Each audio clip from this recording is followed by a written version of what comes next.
我去找阿水、阿莫他们。哎呀，你都受伤了，就好好休息吧。老爸，你就放心吧，他们可是你一手训练出来的，不会有事的。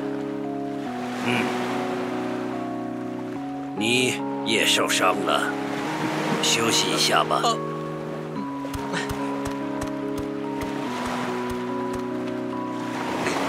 老爸，之后你怎么打算呢？你会跟我回青青草原吗？我有个问题要问你。啊？如果我不是你爸，你会怎么做呢？